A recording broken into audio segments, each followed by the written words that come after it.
Graça e paz, povo de Deus. Amém ou não amém? Glória a Jesus. Estou feliz em estar aqui hoje com os amados irmãos e ter a oportunidade de compartilhar a palavra do Senhor com vocês. Amém? A igreja está linda, está bonita.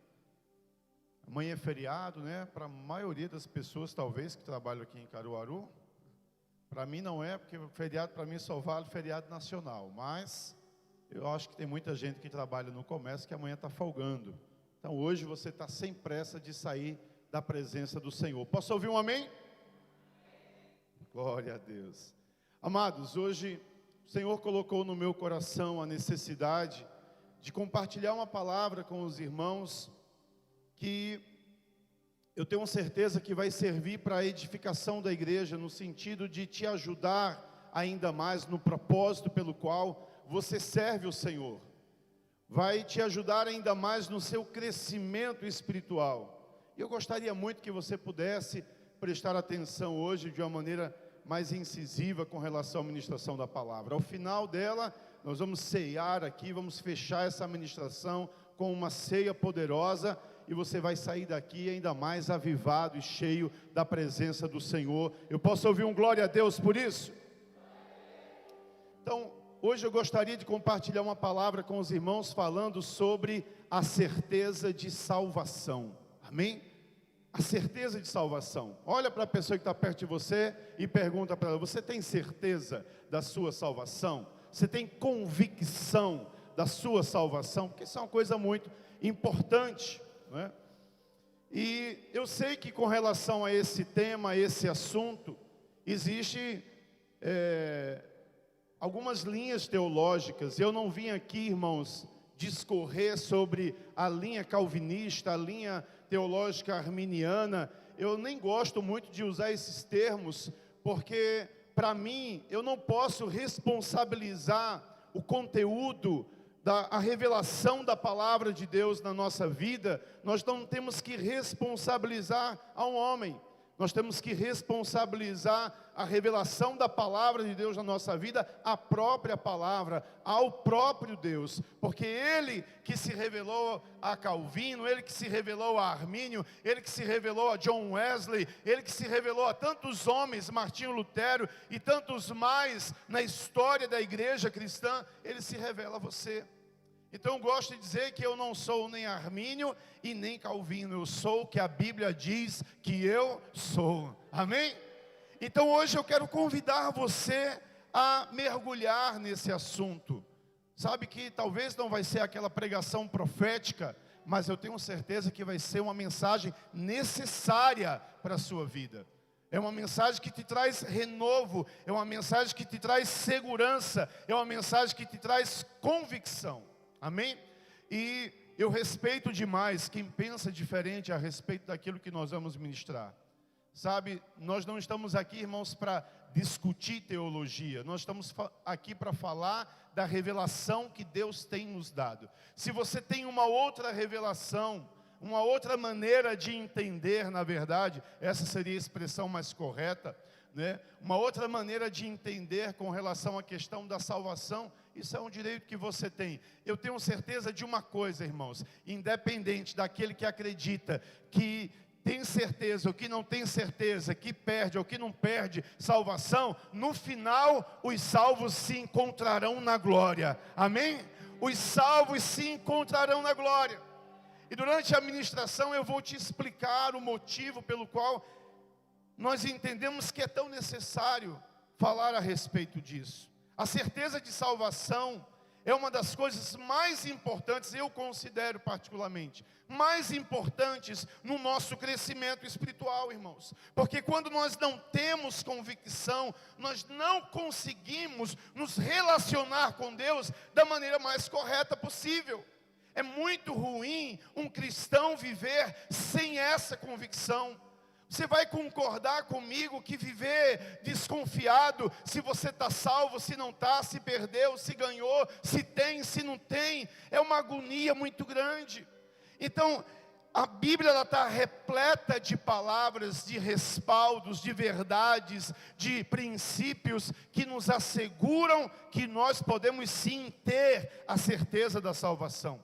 Pedro diz que essa certeza de salvação, ela vai nos livrar de tropeços. 2 Pedro capítulo 1, verso 10 e 11, a gente vai ler muitos textos bíblicos hoje, e você vai acompanhando aí, anotando na sua Bíblia ou no seu celular. Mas 2 Pedro 1, 10 e 11 diz o seguinte: por isso, irmãos, procurai com diligência cada vez maior confirmar a vossa vocação e eleição, porquanto, procedendo assim, não tropeçareis em tempo algum, pois desta maneira é que vos será amplamente suprida a entrada no reino eterno do nosso Senhor e Salvador Jesus Cristo. Pedro está incentivando você a buscar essa convicção.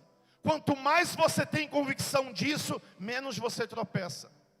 Não é o inverso, que as pessoas têm um entendimento errado com relação à revelação, ao entendimento de que não se perde salvação com relação à convicção de salvação, e as pessoas acham que isso dá legalidade ao pecado. Pelo contrário, quanto mais convicção você tem disso, menos você vai tropeçar, menos você vai cair, menos você vai pecar. Sabe por quê? Você vai estar alicerçado na revelação e no conhecimento da palavra de Deus. Eu posso ouvir um amém? Então a verdade, irmãos, é que é impossível, é muito difícil haver crescimento espiritual sem certeza de salvação. Por quê? Porque na verdade nós vamos andar em círculos. Nós vamos, estar gastando tempo com uma coisa que Deus já nos deu. Ao invés de você buscar crescer espiritualmente, você vai condicionar o seu crescimento espiritual na questão da salvação. Você vai achar que você precisa crescer para poder ser salvo, mas na verdade você só cresce espiritualmente porque o Senhor já te salvou. Eu posso ouvir um amém por isso? Então aquele que está inseguro sobre a sua salvação, ele não tem âncora espiritual, ele não tem firmeza, ele não tem peso. A sua alma, ela sempre se encontra, vagando em dúvidas, navegando em angústia, ele está sempre temendo pelo futuro, ele não encontra uma rocha para se apoiar, e a Bíblia diz que a nossa rocha é o Senhor Jesus. Então eu pergunto para você, meu querido, como é que você vai avançar, como é que você vai crescer, como é que você vai ser usado por Deus sem essa convicção? Porque quando a gente não tem convicção de salvação, de quem somos, da nossa identidade, a gente não tem convicção de muita coisa na nossa vida. Parece que a gente vive em função disso. Então, primeiro, antes de te mostrar aqui palavras, textos bíblicos que nos respaldam a respeito dessa certeza, eu preciso te falar de alguns princípios. Primeiro, salvação não é o propósito eterno de Deus para a vida do homem. Deus não criou o homem com o propósito de salvá-lo. Salvação é uma correção de rota. Salvação é um livramento pelo pecado. Salvação é a manifestação do seu amor, da sua misericórdia, da sua graça. Deus não criou o homem para salvá-lo. Deus criou o homem para ser segundo a sua imagem e semelhança. Deus criou o homem para que ele pudesse ser seu filho. Deus criou o homem para que ele pudesse andar de acordo com o que ele planejou. Deus criou o homem para ele pudesse andar em obras de santidade, em boas obras, que vão levar ele ao centro da vontade do Senhor. Deus não criou o homem para salvá-lo. A salvação é uma correção de rota. A salvação, irmãos, não está no final da nossa jornada. Por mais que é necessário que possamos entender que existem 3 estágios da salvação. Você foi salvo, está sendo salvo e será salvo.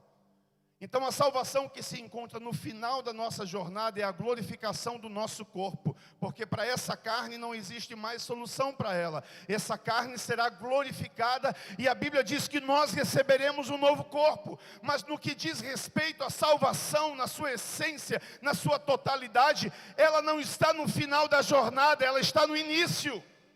Você só começa uma caminhada com Deus porque foi salvo. Você não começa uma caminhada com o Senhor para ser salvo. Preste atenção. Você começa uma caminhada com Deus porque o Senhor te salvou.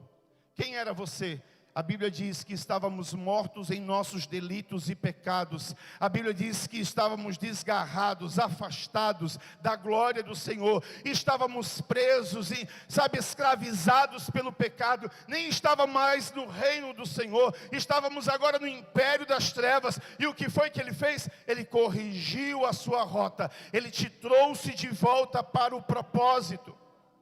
Nós até brincamos, eu não vou ter muito tempo para brincar, mas nós brincamos na escola de servos, ensinando que é igual a uma mãe que quer levar um filho para o shopping. E ela diz, olha, eu vou levar você para o shopping hoje. E o menino arruma ele todo e tal.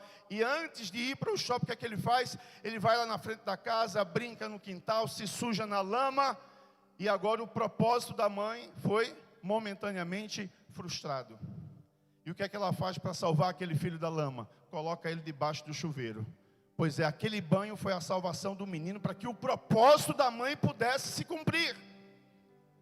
Então a salvação de Deus é o banho que Ele dá em você, com o sangue do Cordeiro, com a purificação dos seus pecados, para te colocar de volta no jardim, porque Deus te criou para o jardim, mas o pecado tirou o homem do jardim, porque jardim é lugar de árvore da vida.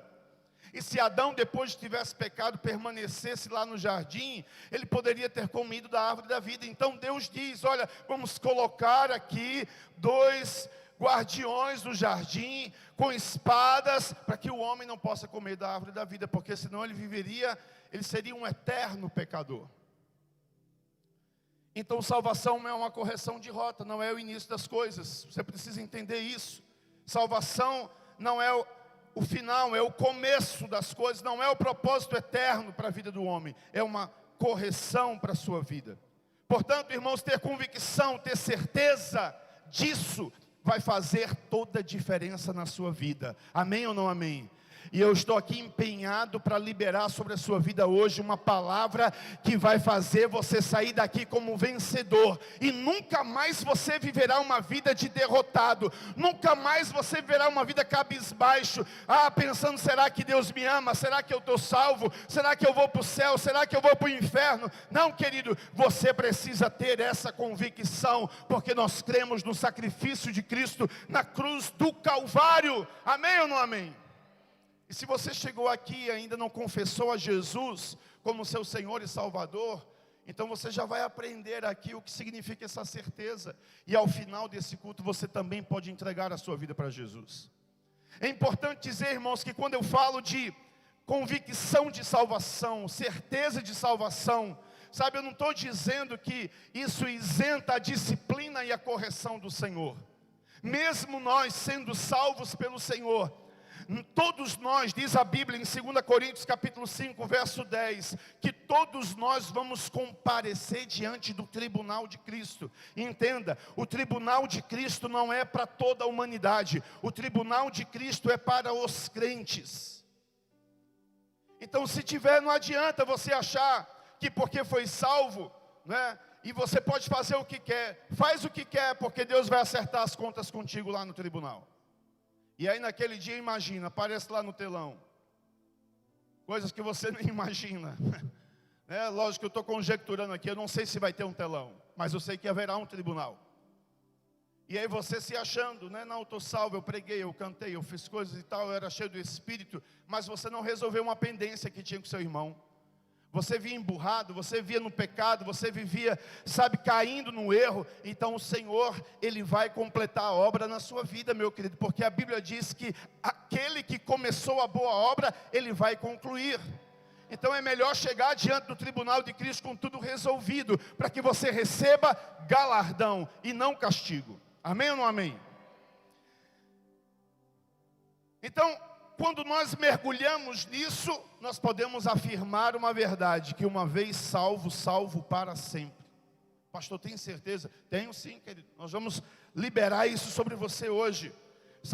Existem 10 provas bíblicas. Eu não sei se eu vou ter tempo de falar de 10, porque meu tempo está curto. Mas se eu falar de 5, eu já estou satisfeito, já dá para você entender. E fica para uma outra oportunidade o restante. Fica para você se inscrever na escola de servos e mergulhar nesse assunto. Nós ministramos sobre isso. Não talvez nesse mesmo enredo que vamos falar hoje, mas durante todo o curso nós confirmamos e afirmamos na vida do cristão, do crente que serve a Jesus, que ele precisa dessa convicção.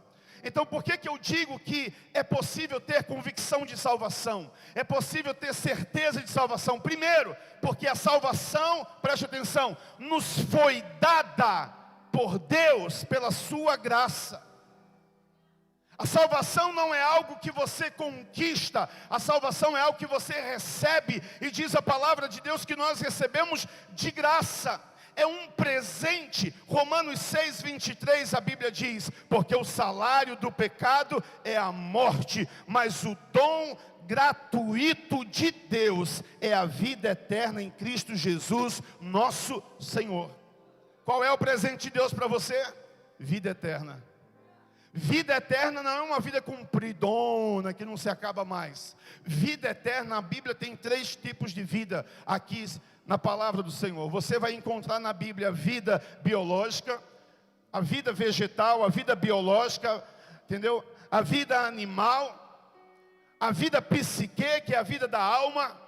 E você vai encontrar na Bíblia a vida com a qual o próprio Deus vive, que no original chama-se Zoe. Zoe é a vida com a qual o próprio Deus vive, é a sua vida eterna. Então a Bíblia diz que o salário do pecado é a morte, mas o dom, o presente gratuito, de graça, você não compra, você não conquista, é Deus que te dá.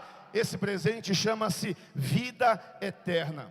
Efésios 2, versículo 8 ao 10, a Bíblia diz: porque pela graça sois salvos, mediante a fé, e isso não vem de vós, é dom de Deus. Mais uma vez a Bíblia confirma que a salvação é pela graça. E nisso, irmãos, independente se a linha teológica que você já aprendeu é de Armínio ou de Calvino, ambos acreditam que a salvação é pela graça. Ambos.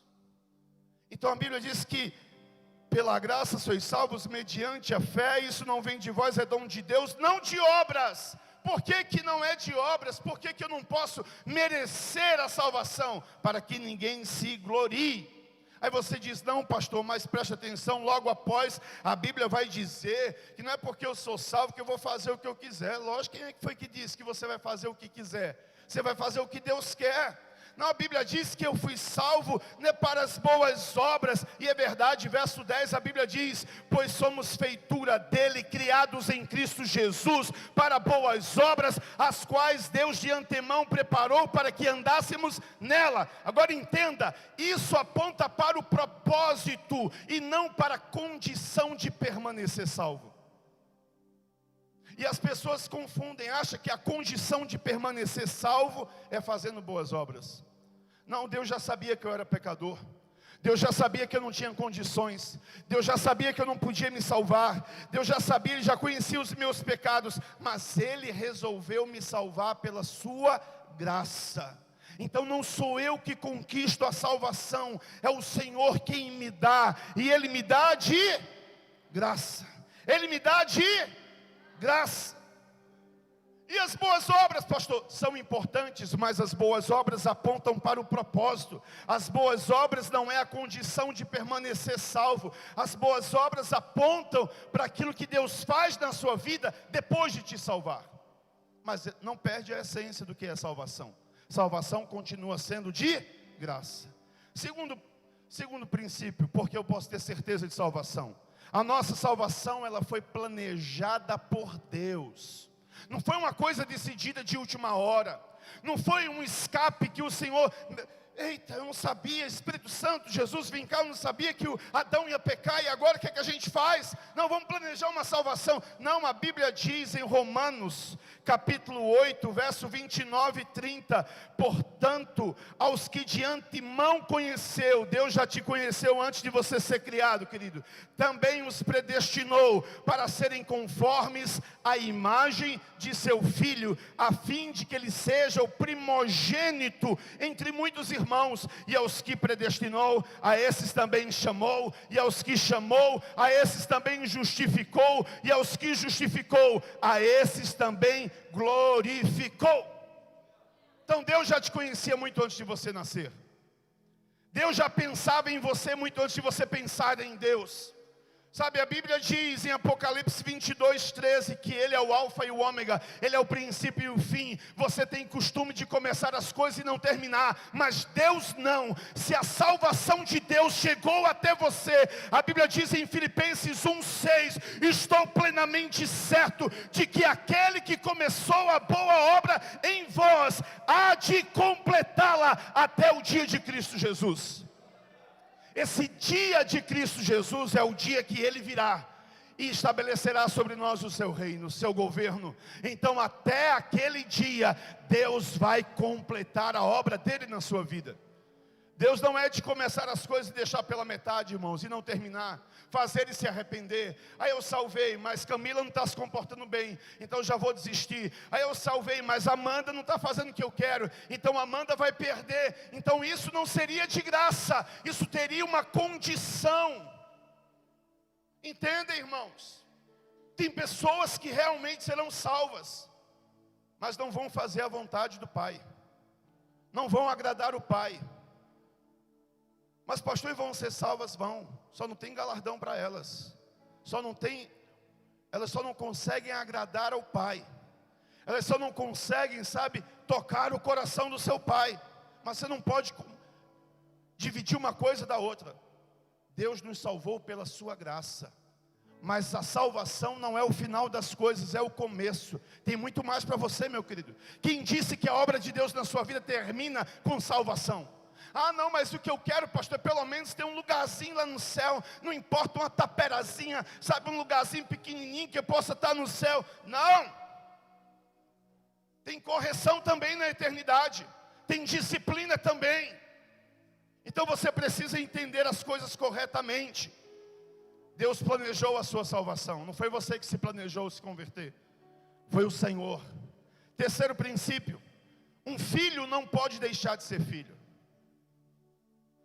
Olha, se a minha filha, eu tenho duas filhas, uma de 17, outra de 11. Se as minhas filhas não podem deixar de ser minhas filhas, isso é uma coisa natural, carnal, terrena. Eu posso, por desgosto ou por algum tipo de circunstância que seja, eu posso dizer assim: a partir de hoje eu estou desfiliando vocês de mim, vão embora, não quero mais saber de vocês. Mas ainda assim vão continuar sendo minhas filhas. Por quê? Porque elas têm o meu sangue, elas têm o meu DNA, elas têm a minha semente. Então um filho não pode deixar de ser filho. Se isso no mundo natural é tão real que não dá para desfazer, quanto mais no espiritual, irmãos. Você acha que aquele a quem Deus gera é Deus, não é você. Aquele a quem Deus gera como filho pode deixar de ser seu filho? A Bíblia diz que nós somos gerados, irmãos. É importante você entender que tipo de salvação você recebeu ao crer no Senhor Jesus. Você não foi simplesmente livrado do inferno. Muito mais Deus fez na sua vida. Além de te livrar do inferno, além de te livrar da condenação. Sabe, quando Ele morreu, Ele nos livrou da condenação. Mas quando Ele ressuscitou, Ele nos deu a sua própria vida. E quando Ele nos deu a sua própria vida, que nós nos alimentamos da sua semente, da sua vida, da sua essência, a Bíblia diz que Ele nos deu o direito de serem chamados seus filhos. Isso tem que mexer com o seu coração, irmãos, porque a Bíblia diz em João 1, 12, 13: mas a todos quantos o receberam, deu-lhes o poder de serem feitos filhos de Deus, a saber, aqueles que creem no seu nome. Quantos creem no nome de Jesus aqui? Quantos creem? Então quem crê no nome de Jesus foi tornado seu filho, aos quais não nasceram do sangue, nem da vontade da carne, mas nem da vontade do homem, mas de Deus. É a semente de Deus que está impregnada em você. É o DNA de Deus que está impregnado em você. Sabe, é a essência de Deus que está impregnado em você. E agora Ele te gerou como filho. Agora você deve saber que tem filho que é mais apegado ao pai, que tem filho que agrada ao pai, que tem filho que obedece ao pai, mas tem filho que é desobediente. O filho que obedece, ele recebe recompensa. O filho que desobedece só vive no castigo. O filho que obedece tem o agrado do pai, não apenas tem o seu amor, mas tem também o seu agrado, sabe? Tem o melhor que ele pode lhe dar. Tendo uma coisa, herança é para todos, recompensa é para quem merece. Eu tenho 2 filhas, a minha herança é delas, mas a recompensa é para quem merecer. Se eu for dono de uma grande empresa, eu não sou, mas eu profetizo. Se eu for dono, olha, já deram aleluia ali. Mas imagine, se eu for dono de uma grande empresa, e a minha herança pertence às 2, mas quem vai assumir a presidência é quem se interessa. Porque se uma não quer saber de trabalhar, uma não quer saber de nada da vida, meu pai me dá tudo que eu mereço, aliás, tudo que eu preciso, tudo que eu quero ele me dá. Então uma não quer saber de estudar, uma não quer saber de trabalhar, uma não quer saber de se esforçar para nada, mas a outra, além de estudar, ela se interessa pelo trabalho do pai, ela se interessa pela empresa do pai, ela se interessa pelos negócios do pai. Ela diz: os teus negócios são os meus também, a tua vida é a minha, o que pertence ao Senhor pertence a mim, e ela está sempre envolvida. Quem é que vai assumir a presidência quando o pai morrer? É essa, irmãos, lógico. Pode ter 10 filhos, não vão ser todos que vão assumir a presidência da empresa. Então preste atenção, você é filho, só não confunda isso. Porque a todo tempo nós queremos colocar desculpas, sabe, nessa questão de ter a convicção de que nós somos salvos. Irmãos, não é uma questão não é uma questão jurídica agora. Não é uma questão religiosa, é uma questão de natureza. Sabe, é Deus habitando dentro de você. Você agora tem um DNA do Senhor. Eu não tenho como me desfiliar das minhas filhas, porque não é apenas uma questão jurídica. Não é apenas ir no cartório e dizer: cancela esse registro, eu não sou mais pai delas. É uma questão de natureza. Elas têm o meu sangue, elas têm o meu DNA. Por mais que eu negue isso, a ciência vai comprovar. Então, se a ciência comprova coisas assim, quanto mais o reino espiritual. Você pode dizer amém? 4º princípio: o corpo de Cristo, irmãos, não pode ser mutilado. A Bíblia vai dizer em 1 Coríntios capítulo 6, verso 17, preste atenção: mas aquele que se une ao Senhor é um só espírito com Ele. Essa palavra unir aqui no original, você vai ver que em muitas ferramentas de tradução vai dar a expressão de colar, mas colar ainda é um significado muito fraco para o que de fato ela significa. Nós gostamos de usar a expressão amálgama. Aquele que se une, aquele que está amalgamado com o Senhor, é um só espírito com Ele. E o que significa essa amálgama, pastor? Os dentistas usavam muito isso, misturavam 2 substâncias para poder formar aquela massinha que coloca no dente. Quando mistura as 2 substâncias, se torna uma outra substância. Para você entender melhor, você pega um bolo. No bolo você coloca o que para fazer um bolo? Trigo, ovo, leite. São várias substâncias. Você até cria uma substância só, que é a massa do bolo. Fica lá aquele negócio meio líquido, meio cremoso, né? E você mistura tudo e forma massa. Mas quando você coloca aquela massa de bolo no forno, a temperatura aquece e torna aquela substância em uma outra. E torna agora em algo fofinho, gostoso, maravilhoso, que é o próprio bolo em si. Se alguém disser, se o Júnior disser: eita pastor, eu te emprestei os ovos, mas eu estou precisando aqui para o meu almoço, tem como tirar o ovo do bolo? Se o outro disser: me dá o açúcar que você colocou no bolo, tem como tirar o açúcar? Não tem. Se disser: olha, tira o trigo que eu não posso comer trigo, tem como tirar o trigo? Não tem. É exatamente o que Deus fez comigo e com você. Ele se uniu a nós de uma tal forma que já era, acabou.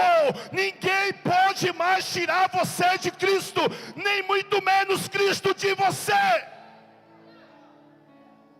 Mas a religião ensinou diferente. Mas a religião não é a verdade absoluta, Cristo é a verdade absoluta. As teologias não são a verdade absoluta, mas Cristo é a verdade absoluta. Pois é, porque a teologia ela se confunde, mas Cristo não. essa esperança não nos confunde, diz a palavra do Senhor. Então o corpo de Cristo não pode ser mutilado, por quê? Você se uniu, agora é um só com Ele. Então você agora, a Bíblia diz que você agora faz parte do corpo de Cristo. 1 Coríntios 12, 27. Ora, vós sois corpo de Cristo e individualmente membros desse corpo. Membros. Então pode sair daqui feliz, alegre, com a segurança de que você está salvo para sempre. Sabe por quê? Porque você não simplesmente está na palma das mãos do Senhor, mas você é o dedo da mão dele.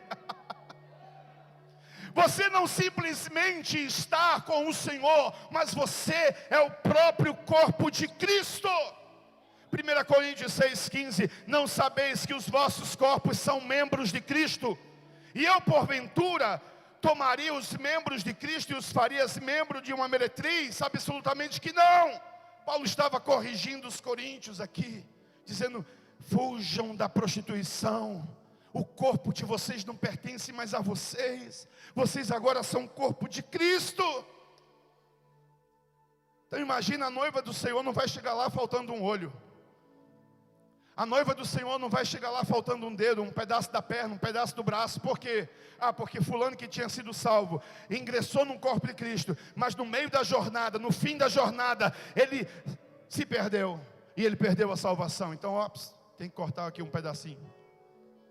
Não, a Bíblia diz que o Senhor vai apresentar a sua noiva lavada, purificada. Para isso Ele deu a sua vida por ela, e Ele vai apresentar ela santa e irrepreensível. Agora entenda, essa obra não é sua, essa obra é de Deus. Foi Ele que salvou você, é Ele que está operando em você. E quando você tem convicção disso, irmãos, de que você está salvo, o que é que você faz? Você colabora, irmãos. Não, pastor, eu acho que essa mensagem que o senhor está falando aí dá margem para as pessoas viverem no pecado. Meu Deus do céu, que pensamento horroroso é esse? Quer dizer que porque agora eu descobri que sou filho legítimo, eu fui gerado, né, eu sou filho amado, aí eu vou sair quebrando tudo dentro de casa? Eu vou quebrar tudo, eu vou bagunçar tudo?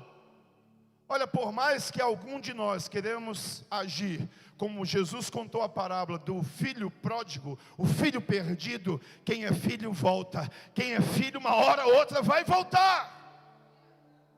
Mas pastor, porque tem gente que saiu, tem gente que fez isso, que fez aquilo, e agora como é que o senhor explica isso? O apóstolo João explica, ele diz, deixa eu lembrar aqui do texto, 1 João 2,19, eles saíram do nosso meio, entretanto não eram dos nossos, porque se tivesse sido dos nossos, teriam permanecido conosco. Todavia eles se foram, para que ficasse manifesto que nenhum deles é dos nossos, mas se é, vai voltar. Vai dizer, pai, me perdoa, eu pequei contra os céus e diante de ti, já não sou digno de ser chamado teu filho, mas me recebe como empregado. Ele planejou dizer isso. Ele planejou dar esse discurso, mas antes que ele terminasse o discurso, antes que ele conseguisse dizer, o pai o abraçou, o pai o beijou, mandou trazer roupa para ele, colocou anel no seu dedo, colocou sandália nos pés. Sabe por quê? Na casa do pai ninguém vai ser empregado dele, não. Na casa do pai ninguém vai ser apenas um servo dele, não. Na casa do pai, se você é filho, você precisa aprender a ter uma postura de filho, que era uma coisa que o irmão do filho pródigo não tinha. Ele vivia se comparando a outros, e quando ele viu o irmão voltar, ele disse, mas pai, eu estou aqui, eu faço tudo que o senhor quer, o senhor nunca me deu um cabrito para eu fazer uma festa com meus amigos, e agora esse safado aí, desculpa a expressão, esse pilantra que saiu de casa, que pintou e bordou, gastou teu dinheiro, aí ele volta com a cara mais lisa do mundo, e o senhor dá tudo para ele? Foi que o pai disse para o filho, tanto tempo estás comigo, e você ainda não entendeu que o que é meu é seu. Não tem negócio de fazer campanha para conquistar, o que é meu é seu. Não tem negócio de fazer alguma coisa para merecer, o que é meu é seu. Sabe, não tem esse negócio, você não precisa esperar algum poderoso acontecer. O que é meu é seu. Você é meu filho, a minha herança é sua. Oh, Sabe, irmãos, isso faz toda a diferença na nossa vida. Sabe, você foi salvo por Ele. Nós agora somos pedras vivas, diz a palavra do Senhor. Também vós mesmos, como pedras que vivem, sois edificados casa espiritual, para ser sacerdócio santo, a fim de oferecer sacrifícios espirituais agradáveis a Deus, por intermédio de Jesus Cristo. Olha, quando alguém se converte, passa a ser templo e morada do Espírito. Mas existe uma outra verdade a respeito disso. Além de você templo, você é uma pedra nessa construção, do qual o fundamento, diz a palavra de Deus, é Cristo. E Ele também é um arquiteto. Então o propósito dele aqui na terra é construir habitações para o Senhor, para que Ele viva plenamente. E está chegando o dia, está chegando a hora que a sua presença descerá nesse lugar, e viveremos plenamente na presença do Senhor. Você já pensou se Deus desiste? Não, essa pedra está prestando não. Não, irmãos, Deus faz exatamente como Salomão fez. Salomão tinha uma oficina que preparava as pedras do templo, e as pedras chegavam lá para a construção do templo só para encaixar, já chegavam perfeitas. Deus está fazendo isso com você. Deus está te preparando, te moldando, burilando você, tirando o que não presta, acrescentando o que falta, para te encaixar no propósito eterno dEle. Aleluia. Eu vou terminar com esse daqui que é muito importante, não vai dar tempo de falar os 10. Sabe por que nós precisamos ter convicção da nossa salvação? Porque nós recebemos o selo e o penhor do Espírito. Os diáconos já podem se preparando, vindo para cá. Recebemos o selo e o penhor do Espírito. Selo, irmão, significa propriedade. Sabe, no momento em que um cristão é salvo, ele recebe o selo do Espírito Santo. Olha o que diz Efésios 1, 13, 14. Em quem também vós, depois que ouvistes a palavra da verdade, o evangelho da vossa salvação, tendo nele também crido, fostes selados com o Espírito Santo da promessa, o qual é o penhor da nossa herança, até ao resgate da sua propriedade, em louvor da sua glória. Então Deus, para te dar convicção, certeza de que você pertence a Ele, fez o que com você? Colocou um selo em você. A Bíblia diz que todos aqueles que confessam o Senhor recebem como selo o Espírito Santo. Por isso que você não anda mais sozinho. O Espírito Santo de Deus habita em você. Ele está em você. Agora detalhe, Ele não está em você por qualquer coisa não. Ele está em você para que você também seja cheio dEle. Mas como garantia de que você pertence a Deus, Deus colocou um selo em você. Olha, se até o anticristo, se até o diabo vai colocar um selo na testa e na mão, sabe, daqueles que vão pertencer a ele, que é a marca da besta, quanto mais o Senhor. Você acha que o Senhor vai deixar você por aí voando? Não, Ele selou você. Esse selo você não vê, mas o inferno conhece, os anjos conhecem. E no dia que o Senhor fizer a grande ceifa, que for nos arrebatar, os anjos descerão, sabe, os anjos nos buscarão, e eles saberão quem pertence ao Senhor, porque você tem um selo, você tem a marca. Esse selo é um penhor. Penhor é uma garantia pelo pagamento. É como que eu comprasse algo de muito valor, mas muito valor mesmo, a alguém, e como garantia de que esse pagamento vai ser completo, eu deixo um cheque calção, eu deixo uma parte, um adiantamento do pagamento. Aí Deus pagou um alto preço por você, através do seu Filho Jesus na cruz do Calvário, te resgatou de lá, para que você pudesse pertencer ao Senhor. E Ele disse, olha, um dia a gente vai estar junto. Um dia a gente vai estar junto. Meu Pai mandou preparar moradas para vocês. Um dia a gente vai viver num lugar que não haverá mais morte, não haverá mais choro, não haverá mais tristeza, não haverá mais nada disso que te oprime hoje. Aí como é que você tem certeza disso? Ele colocou um penhor na sua vida, o Espírito Santo. E a Bíblia diz que esse Espírito Santo testifica com o nosso espírito que nós somos filhos de Deus. A Bíblia diz que Ele nos selou e nos deu esse penhor em nosso coração, até o dia da redenção. Vai chegar o dia em que todos os seus filhos serão redimidos por Ele. Mas Ele colocou em você uma marca, um selo, para que você saiba que você pertence ao Senhor. Isso não é uma mera ilustração, irmãos. Isso é uma verdade poderosa para a sua vida. Isso aqui não é para te fazer viver num mundo de fantasias. Não, isso aqui é para te dar convicção de quem você é, o que você tem e o que você pode. Quando você tem convicção disso, então agora toda a sua vida começa a funcionar diferente. Você não levanta tentando, conquistar o amor de Deus. Você não levanta da sua cama todos os dias tentando agora conquistar o amor de Deus. Porque Deus não pode te amar mais do que Ele já te ama. Vem para cá os diáconos. Deus não pode te amar mais do que Ele já te ama.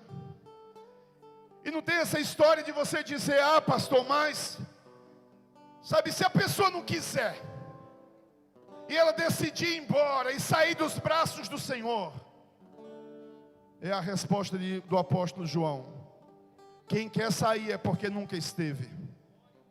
Quem perde é porque nunca teve. Porque na verdade quem conhece os braços do amor de Deus, quem tem um encontro com a graça, um encontro com Cristo, e tem uma experiência com seus braços de amor, jamais quer sair desses braços. Porque a Bíblia diz que o amor de Cristo, Ele nos constrange. Não é nos envergonha, não é. Nos constrange, nos envolve de tal forma que você não consegue mais sair dos braços do Senhor.